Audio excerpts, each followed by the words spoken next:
Alright, welcome back to my YouTube channel. I'm on this vlog.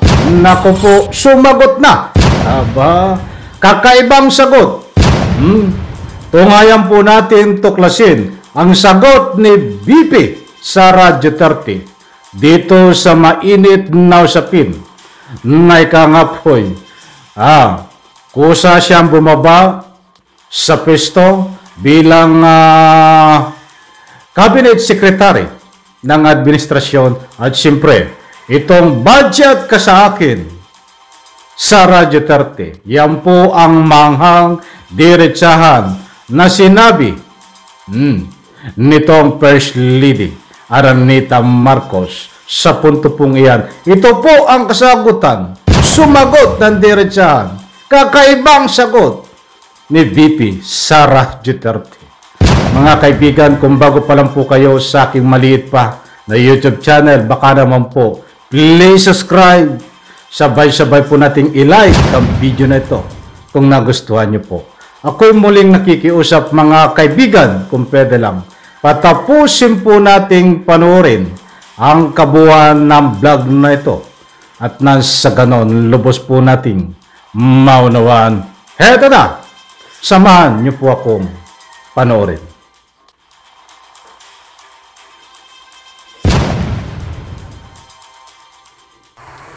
Unahin natin ang Pilipinas.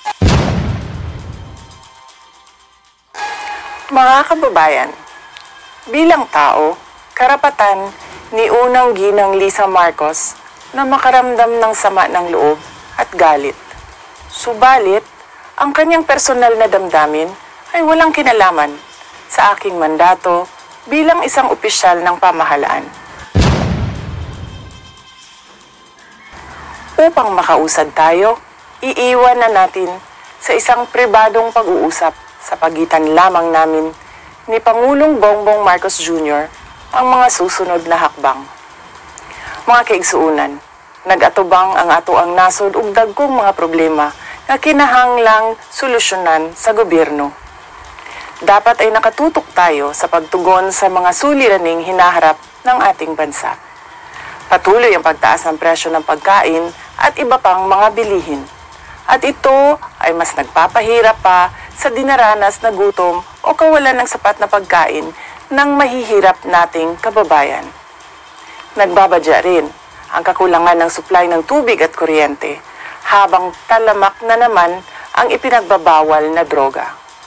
Samantala, hindi pa rin natatapos ang banta ng kriminalidad, terorismo at insurhensiya sa ating bansa. Kini ang mga butang na angay natong hatagan o pagtagad. Unahin natin ang Pilipinas. Syukran. Alright, shoutout po sa lahat. Nako, sumagot! Kakaibang sagot. Yan po si VP Sara Duterte. Talagang matindi, di ba? Ay, panahon na. I'm very sorry. Ano to? Tapos na ang eleksyon. Bakit may nangangampanya pa? Nakakatawa. Ay, itong mga talinhaga na po ito, na mga sagot ni Sara Duterte, ay ito po ay lumang tugtugin na. Ito po ay isang uri na ginagamit niya rin before na unahin ang bansa Pilipinas. Tapos ngayon ay maririnig natin muli na unahin ang bansang Pilipinas. Magpapabudol pa ba tayo dito sa salitang unahin ang bansang Pilipinas?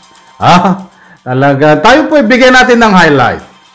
Parang gusto kong dito muna, bagamat marami niyan sinabi niya, ay gusto kong pagtuunan ng pansin, bigyan ng highlight itong maikling pananalita niya, naunahin ang bansang Pilipinas. Tapos na ang kampanya, bakit nasasabi mo pa yan? Sana po ay ako po muling nagpapaunawa at alam ko po itong aking masugid na mga taga-subaybay ay hindi magpapabudol dito.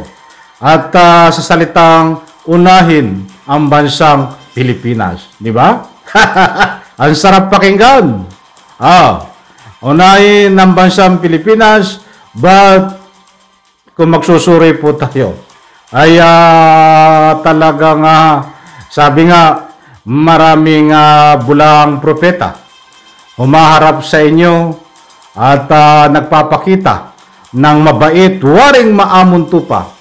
But yung kanyang mga kanilang sinasabi ay wala po, not coming from the bottom ng kanilang heart. In one word, ay kulang sa aksyon. Madaling sabihin, nakukunwari. Parang ito, nakukunwari. Ito nagsasabi ng babae na ito, naunahin ang bansang Pilipinas. Maniniwala po pa ba? Maniniwala po ba kayo dito sa salitang ito? But anyway, hindi ko po kaya kayong pangunahan at ayaw ko po kayong pangunahan. Gusto ko pong kunin any reaction, any comment. Dito po sa sinasabi ni Sara Duterte na ang sagot niya ay unahin ang bansang Pilipinas. Any reaction po. Diyan po sa comment section, pwede po kayo magpaabot ng anumang public opinion po. At pawang irespeto po natin yan at papakalat kung ano man ang inyong kasagutan. Muli kong ulitin, gandang pakinggan. Unahin ang bansang Pilipinas. Hindi ka ba nangingilabot sa sinasabi mo? Sara Duterte? Sa mga kataga mo na unahin ang bansang Pilipinas? Katulad nga po, mga kaibigan, ayaw ko nang ulit-ulitin sa mga nakaraang kong vlog. Kanina, ilang hours na nakakaraan, ay nandiyan po ang mga dahilan kung bakit ang taong bayan ay nananawagan na dapat ito ay kailangan magbitiw na bilang kalihim ng edukasyon. Hindi ko na po muling uulitin. Medyo padadaanan lang po natin ng konti. Madali magsabi na unahin ang bansang Pilipinas, but maging example ka muna, Sara Duterte. Dapat bago mo sinabi yan, dapat humarap ka sa salamin at itanong mo sa iyong sarili, inuuna ko ba ang bansang Pilipinas? At para naman malaman mo at kung ano ang dapat mong gawin at kung deserve ka ba at kapani-paniwala dito sa sinasabi mo na unahin ng Pilipinas. Sapagkat napakarami ho ang nakakaalam na sa iyong galawan, Vice Presidente, na hindi mo inuuna ang Pilipinas. Hindi po kami ang may sabi niyan. Kami lang ho ay nagbabase sa iyong galawan. Kami lang ho, inuulit ko, nagbabase sa iyong galawan na pinakikita sa taong bayan bilang isang Vice Presidente. Bakit mo inuuna si Kibuloy? Bakit mo inuuna ang rally na wala po dapat ikaw doon na ang nilalaman ng rally, ika nga po'y pansariling interest din para sa grupo nyo, kapakanan nyo, yung mga Duterte. Dito kay Kibuloy, pagkakaibigan ang nananaig nyo. Ito hindi ko dapat ulitin, naulitan ko na Ba't padaan natin ng kaunti? Pagkakaibigan ang nananaig nyo, hindi po interes ng taong bayan, hindi po interes na Republika ng Pilipinas. So, hindi ka ba nangingilabot? Dapat ka bang paniwalaan sa sinasabi mo? Na ika nga po'y unahin ang ika nga po'y interest ng bansang Pilipinas? Marami pang dahilan. Kaya lang ayoko na pong banggitin pa dahil natalakay na natin po ito. So, sa pinang West Philippine Sea, inuna mo ba ang interest ng bansang Pilipinas? Ang kapakanan ng bansang Pilipinas? Inuna mo ba? Hindi.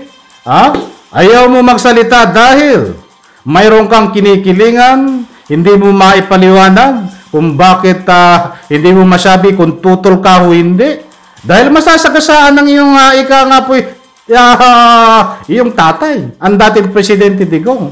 Dahil dito sa mainit na usapin na gentleman agreement. Hindi ko na po habaan ito. Dahil alam ko po malawak ang inyong pangunawa. Dahil dito sa usapin na sinasabi niya, unahin ng interes ng ating bansang Pilipinas. Madali nga po sabihin, labas sa ilong. Hindi po bagay niya sabihin. Dahil kulang po sa aksyon. Madaling sabihin niya, kulang sa gawa at hindi niya ginagawa. Mga kaibigan, lumalabas po dito. Sabi nga, doon pumasyal kayo sa ibang social media. Wag sa akin. Sa iba, pasyalan niyo po. Ang makikita niyo po sa comment section. Ito ho ay ginagamit ang salitang unahin ng interes ng ating bansang Pilipinas. Ba't hindi naman po niya ginagawa?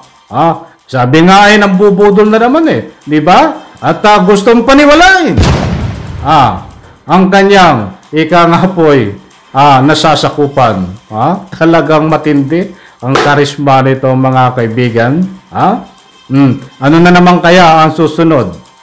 Na ika nga po taktika, strategy nito. Para na sa ganun po parang paawa-ipik di ba? Marami ang sinabi niya dyan. Ayoko na pong talakayin, kayo na po ang humusga. Dahil para sa akin yan po ay lumang tugtugin, isang basura para sa akin. Dahil yung mga sinasabi niya na po yan ay isang scripted. Ganito ang gagawin ko para magkaroon ng simpatiya sa akin. Wala nang sisimpatiya sa iyo. Bukod sa iyong mga taga-suporta dati, gebe na yan. Nasa iyo yan ang suporta. Pero kami na tambayan na naniniwala dito po sa usapin na ika nga po pababaing ka sa pisto dahil maraming dahilan. On the record yan. Hindi ko muli uulitin. Iyan po ay nakatanim sa amin, puso at isipan. Kaya't ngayon yung sinasabi mo na ika nga po'y unahin ang interes ng ating bansang Pilipinas, hindi po kami naniniwala sa iyo. Ikaw na lang ikaw na lang ang gumawa sa sinasabi mo. Gawin mo muna. Ang problema hindi mo magagawa yan. Gawa-gawaan mo lamang. Pinalalabas mo sa iyong mga bunganga. But wala sa iyong kaluban at puso, damdamin at isip na yan ay ginagawa mo. Okay, talang ko nakuha nyo ang gusto kong ipunto. Maraming salamat po at pagpalain po tayo lahat diyan sa comment section. Inaanyayahan ko po kayo. Mag-iwan lang po kayo in reaction dito po sa ating munting pagtatalakay. Isang like lang po sa video na ito ay napaka-importanting mahalaga. Muli po maraming salamat. Pagpalain po tayong lahat. Bye-bye.